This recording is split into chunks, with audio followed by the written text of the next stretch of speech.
My name is Ren Calloway, and I am 35 years old. It was Thanksgiving, and my sister leaned across the turkey and said, 35 and still single, the holidays must get lonely. Loud enough for the table to hear. Everyone laughed. My father laughed hardest. My mother, glass raised for a toast, smiled and said, "Oh, she's just teasing." I set my drink down and said nothing yet. I had not flown home to Vermont to be laughed at over dinner. I had flown home because 8 days earlier, a folder crossed my desk with my own name signed at the bottom of a contract I had never seen. In handwriting that was not mine. I am an acoustic engineer. I design rooms that hold sound the way a good cup holds coffee. No spill. No echo. Recording studios. Concert halls. A children's hospital in Denver, where the machines beep softer now because I taught the walls to absorb the harshness. Companies fly me across the country to make their silence sound right. My family knows none of this in any way that counts. To them, I am the daughter who left. The punchline between the stuffing and the pie. I had not been home in 2 years. And would not have come this year either. Except Walt, an old technician at Calloway Acoustic Panels, called me on a Tuesday. "Keep this quiet, Vren.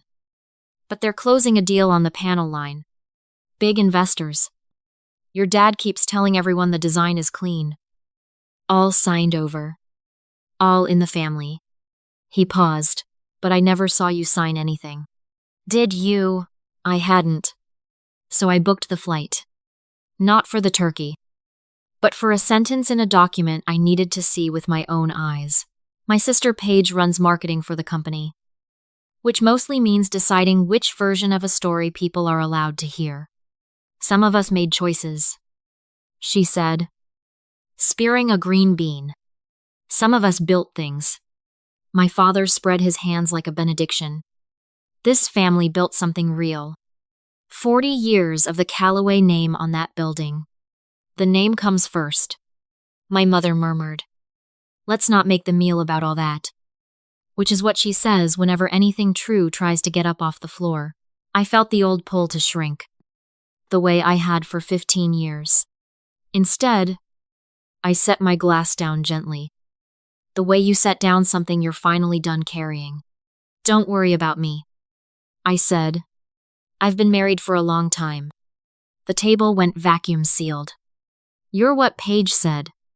"Married," I answered. 5 years. My father's eyebrows climbed. "And you never told your own family, not? Are you happy? How could you keep this from us?" As if the keeping were the crime, I gave them almost nothing. "His name is Julian. He works in finance." "Yes. It's real." My mother touched my wrist. "We just want to be part of your life." "Sweetheart." I wanted to believe her. But I had come for a document. And I understood something cold. They thought tonight's surprise was the biggest one in the room. It wasn't. The biggest one sat in a filing cabinet across town, with my name forged at the bottom. And I was the only one who knew it was there, 11 years ago. When I was 24. Calloway Acoustic Panels was 3 months from closing for good. I sat in the back workshop all winter and designed a layered baffle core. A panel that didn't just kill sound but shaped it. I built the first one myself and signed the inside of the frame where no one would ever look. The way a luthier signs the belly of a violin. That panel saved the company. Slowly. The story got retold without me in it. It became the Calloway panel. My father's vision. I let it. Telling myself, letting them have it was a kind of love. That was the lie I lived inside. Now that same panel was the centerpiece of a deal worth more money than my father had ever seen. And somewhere in a folder, my name was pretending to have agreed to give it all away. The next morning I visited the plant. Told everyone I just wanted to see the holiday decorations. My father was walking buyers past the display wall. "Everything you see. We own outright. Clean and sealed years ago. We keep it in the family, I asked, casually, to see the intellectual property paperwork. Paige intercepted me. Why would you need to see that? You don't really work here anymore. People might think you're jealous. My mother, passing with cookies, added, Oh, she's just joking. Ren, that phrase again. The one that turns every knife into a joke and every joke into your fault. I stopped asking and started looking on my own. Walt led me to a side office where the due diligence binder sat open for the buyers. There it was, an assignment agreement, transferring the chambered baffle design from the inventor to the company. Dated in April, 5 years earlier. Signed on the line that read Inventor. Ren Calloway. I know my own signature's rhythm like a heartbeat. This wasn't it. The W was too rounded. Missing the slight downhill drift my hand has had since grade school. Someone had practiced. I photographed the page and checked the date against my life. That April, I had been in Copenhagen presenting at an acoustics conference. My name in the printed program. My passport stamped. My hotel invoice on record. On the day this document claimed, I sat home signing away my design. I was 4,000 miles away being taken seriously. That evening, I helped my mother wash dishes. It's funny, I said lightly. I don't even remember signing anything over. Her hands slowed in the suds. Oh, sweetheart. Your father took care of the paperwork for you. Why make you fuss over forms? He handles everything. She said it with pride, not knowing she had just confirmed it. I found my father in his study with a glass of bourbon. Dad, there's an assignment in the binder with my signature. I never signed it. You did. He didn't flinch.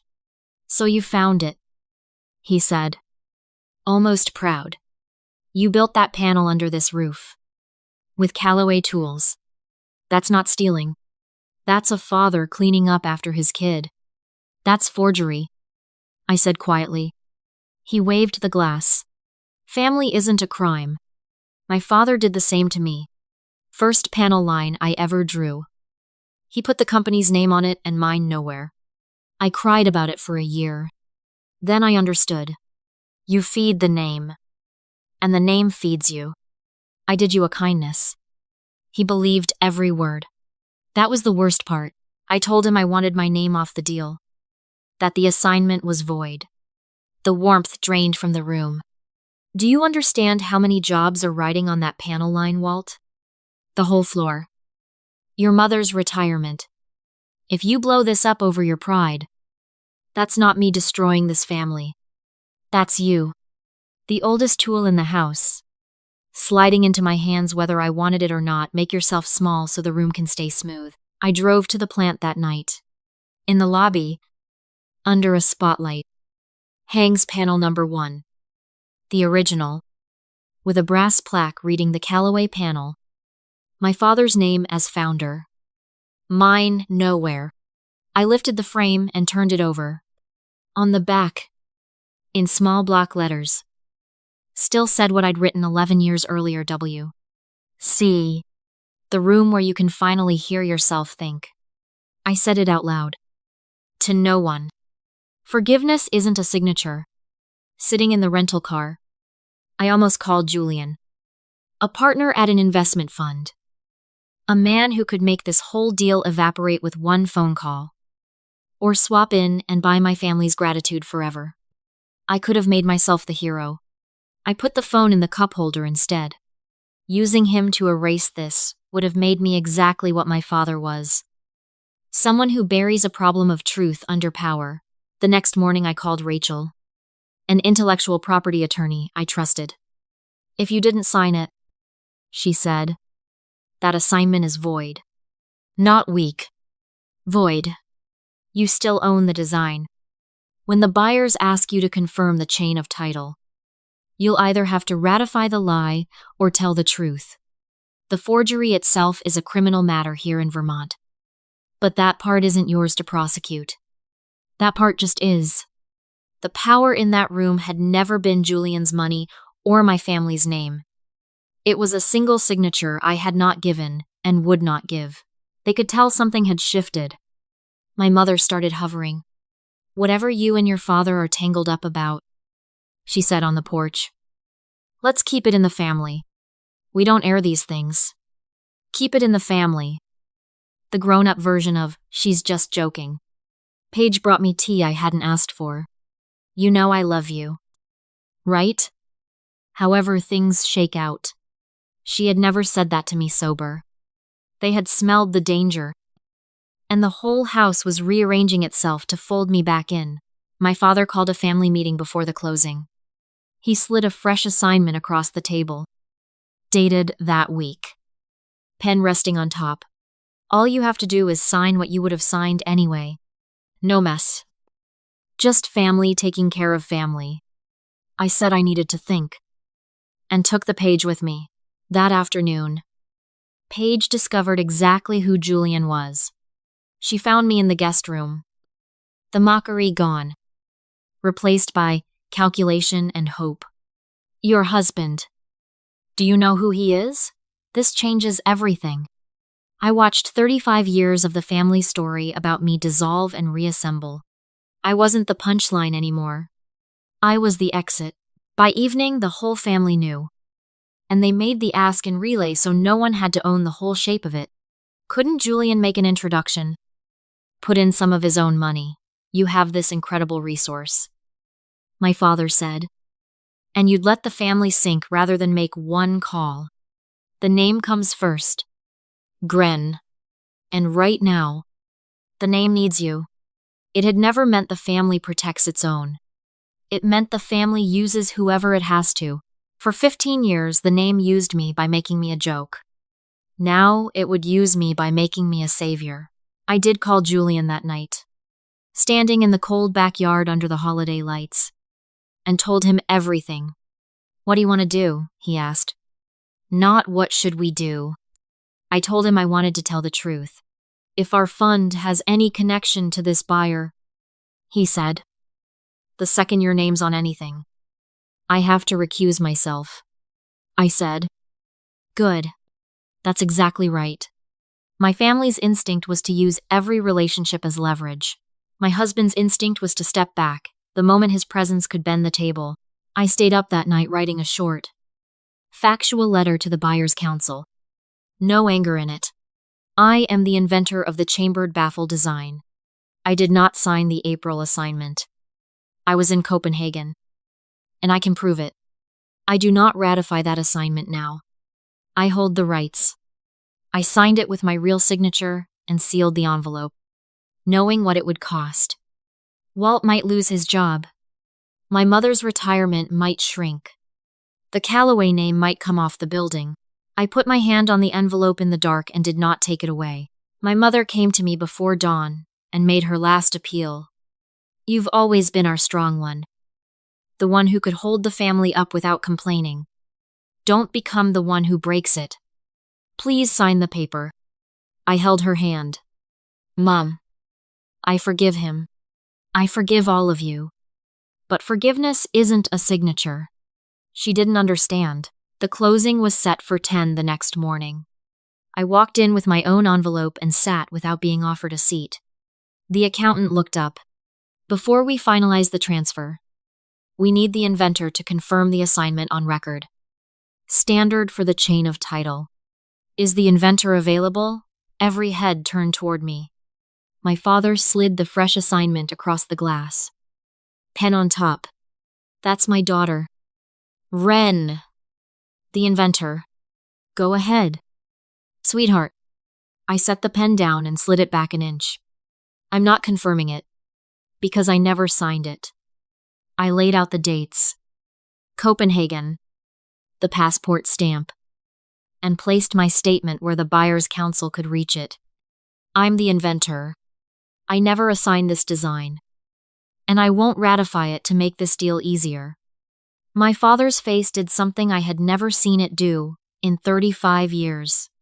"I forgive you, Dad," I said. "I'm still not signing." Paige was in my ear. Call Julian. Fix this. Please. My father laughed to the buyers. Family misunderstanding. My daughter's very well connected. They were all still reaching for the same tool. Use the connection. Make the truth disappear. No, I said. He's already recusing himself. And I won't use him to bury this either. If you want the design, you'll license it from me. Honestly. On the record. And the company will answer for how my name got on a document I never signed. My father came up out of his chair. Voice cracking. After everything this family gave you, you'd destroy it over your pride. The name comes first. I answered quietly. No. Dad. The truth comes first. The name is just what you called it when you wanted us to stay quiet. He had no answer. My mother put her hand over her mouth and turned toward my father, choosing the man and the name over the daughter telling the truth. I had known she would. It broke my heart anyway. Here is the part that matters most. Nobody was crushed by anyone's power. No fund swept in. No connected husband made a call. The truth, once on the record, simply did what truth does. The buyer's lawyers couldn't close with a broken chain of title. The deal died. A smaller, honest one came along months later. And the company survived at a size that matched what it had actually earned. Walt kept his job. My father never admitted he was wrong. To this day, he tells people I turned on the family over pride. My mother and I speak now and then. Carefully. Across a distance that no longer pretends to be closeness. She has never apologized. And I've stopped waiting. Paige hasn't either. Not really. But months later, she called just to ask how the licensing worked. And listened to the whole answer without a single joke. I stopped hiding Julian the day I got home. Not with an announcement. Just an end to the secrecy. Paige has a daughter now. 8 years old. Already being told she's the dramatic one. Last time I saw her, she asked what I do. And instead of shrinking it, I told her the truth. I make rooms where you can hear yourself think. That's how you break a thing like this. Not by winning a war, but by making sure the next quiet girl in the family knows early that she never has to disappear to be loved. Panel number 1 hangs in my studio now. I bought back the original for almost nothing after the deal collapsed. Nobody else wanted it. And my father couldn't stand to look at it. It hangs turned around. Front to the wall. Back to the room. So the first thing anyone sees is the pale inner frame and the block letters of a 24-year-old who signed the only part of her work she thought no one would ever take. W. See? The room where you can finally hear yourself think. Here is the only wisdom I have to offer after all of it. Forgiveness does not mean signing your name to the thing that erased you. Sometimes the most loving thing you can do for a family is refuse to disappear inside it. If you've ever been the strong one, the quiet one, the one who kept the peace until it started costing you your own name, ask yourself tonight whether you are keeping a peace or funding a lie. Then do the brave, quiet thing.